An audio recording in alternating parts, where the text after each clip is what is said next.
with designation Historic Sites Development Officer 1.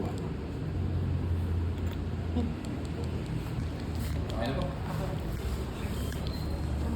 So first po, maaari niyo po bang ilahad sa amin kung ano po ang Casa Real? Historically po ba? Yes po. Okay, so yung Casa Real po ay unang-una naitayo po yung Casa Real as the office po ng Gobernador Auxilio. If you're not familiar po with the term Gobernador Auxilio, equivalent po nun is mayor po. So, unofficially, ito po yung munisipyo. So, yung munisipyo dito po sa Morelos. And then, ginamit din po ito nila during the First Philippine Republic under General Emilio Aguinaldo. Ito po yung nagsilbing National Printing Press Office or pambansang limbangan. So, dito pinrint yung mga manuskrito, publications, scripts nila General Aguinaldo. Kaya, ewan ko napansin nyo, nandun sa lobby yung printing press na original na ginamit nila. And then, 1965 po, dineclare to as a national shrine. Kaya po siya tinatawag na po sa ngayon as Casa Real Shrine. And then, dahil dun sa declaration ng National Shrine, tinransfer po siya yung ownership sa national government. Ngayon, kami na po yun. National Historical Commission of the Philippines. Then, kinonvert po namin yung building into a museum. So, ito na po siya. Ang name na po niya ngayon is Museum of Philippine Political History.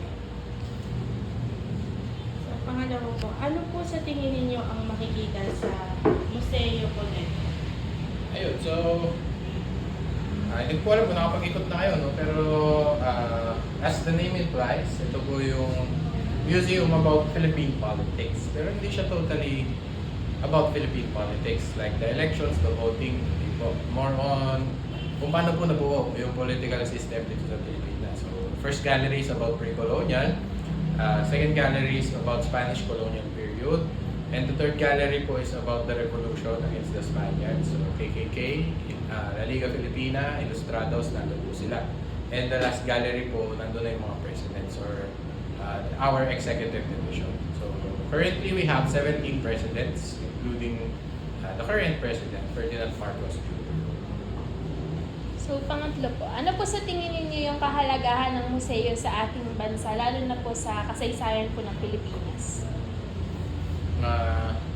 Ayun po, alam po naman po natin na sa ngayon napakadaming issue about politics.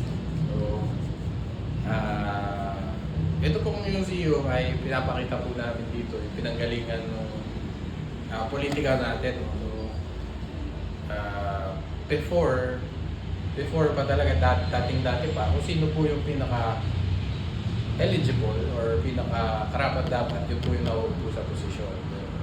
Ayun, so yun lang naman po yung tinatry namin i-educate, especially the younger generations, to vote properly, vote wisely, at ihalal po natin yung mga tamang tao para sa tamang posisyon. Ano po sa tingin ninyo ang pinaka-importante sa museo ito o ano po yung pinagkaiba ng museo po nito sa iba pong museum? Sa ngayon po, ito lang po yung museum about Philippine politics. So, yung fit pa lang po na yun ay naiiba na kagad sa mga museums.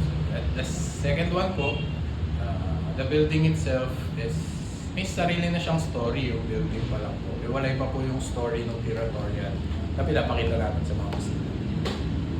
So pang-lima po, sa tingin niyo po, bakit po ito dapat dayuhin po ng mas nakakarami, lalo na po yung mga kabataan o kahit ano pong edad? So especially sa younger generations, nakakalimutan na kasi nila yung history natin. So, museums is isa po siyang educational institution outside the schools po natin. So, bukod sa mga natututunan nyo sa schools, may iba pa po kayo matututunan dito sa museum. And at the same time, may mga bata po kasi talaga na visual learners or mas natututo sila pag nakikita nila yung isang bagay. So, yun po yung kahalagahan ng museum, and we support naman po yung mga tinuturo sa school. So, hand in hand po yung school and the museums. Okay na po kami. Thank you po. Nasa Okay. na po. Thank you po. Sana po na nasagot ko yung mga tanong.